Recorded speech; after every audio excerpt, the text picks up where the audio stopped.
in the heart of Montana's wild back country, where the wind whispers through endless stretches of pine and sage brush, James Harmon, a rugged soul with weathered hands and eyes the color of winter skies, had long since traded the clamor of town life for the steady rhythm of the wilderness. And then one morning, the forest held its breath. James didn't come out to feed the birds. The smoke didn't rise from the chimney. When they found him slumped in his chair, pale and still, no pulse beneath his skin, the moorers gathered quietly in the clearing he had once called home. As they lowered the simple wooden coffin onto its frame, a shadow slipped from the trees. A bobcat, full grown, silent as moonlight, wild and beautiful, with eyes like golden fire, and a spirit too fierce to tame, stepped forward. Ignoring the startled cries, she leapt onto the coffin, nose pressed to the lid. What happened next would leave doctors speechless, scientists baffled, and a small mountain community forever changed.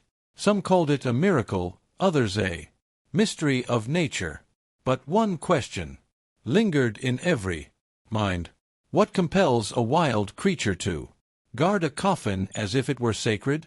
Before we start, hit the like button and make sure to subscribe if you haven't.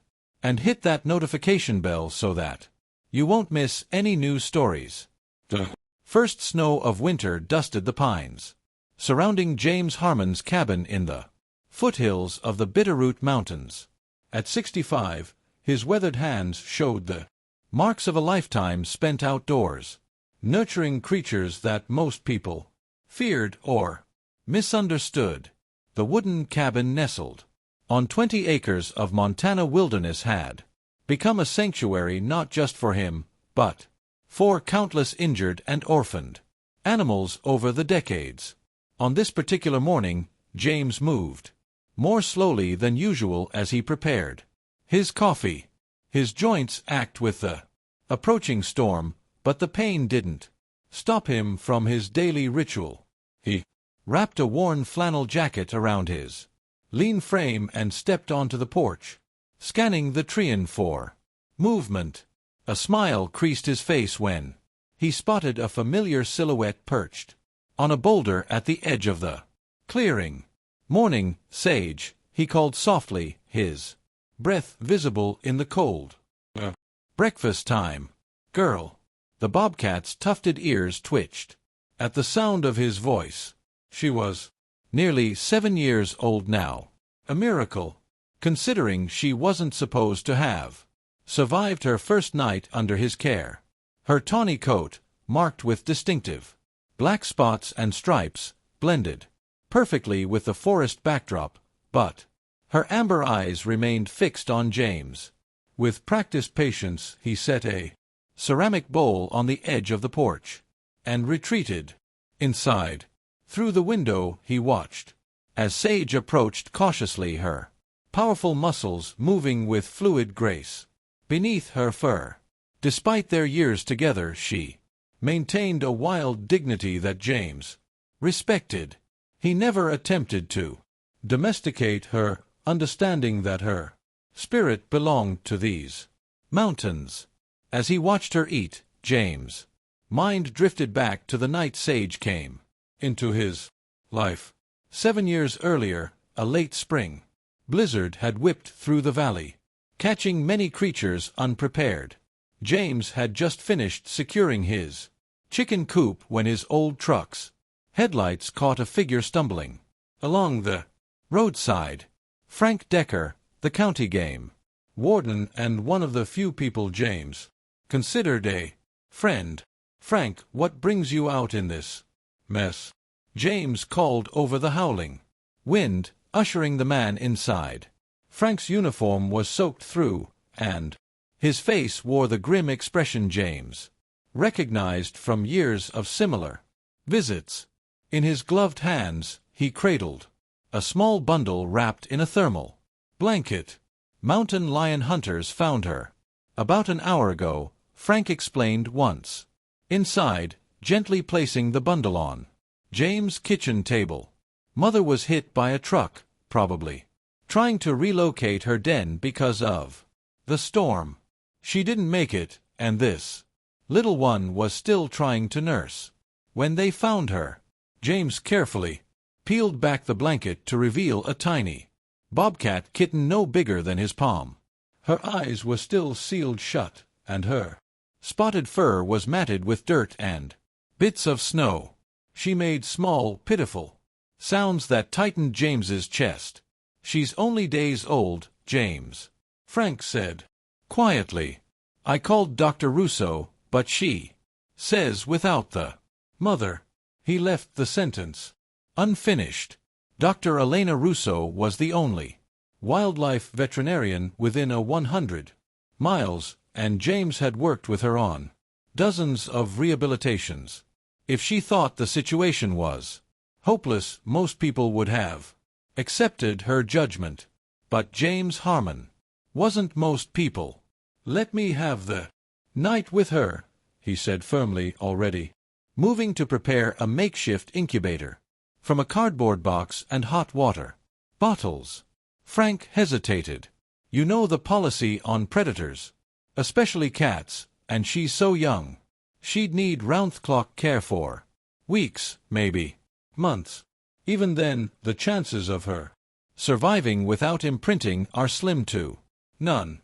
"One night," James repeated, his blue eyes unyielding. "That's all I'm asking for."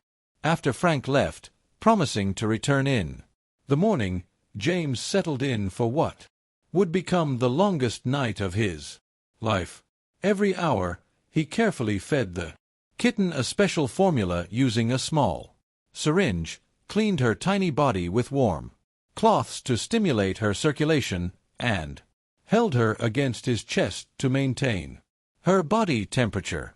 "You're a fighter," he whispered as the kitten suckled weakly at the syringe. "I can tell. We just need to get you through tonight, little sage." He named her after the sage brush that covered the hillsides around his property. Resilient plants that thrived where others couldn't, adapting to the harsh Montana climate with stubborn determination.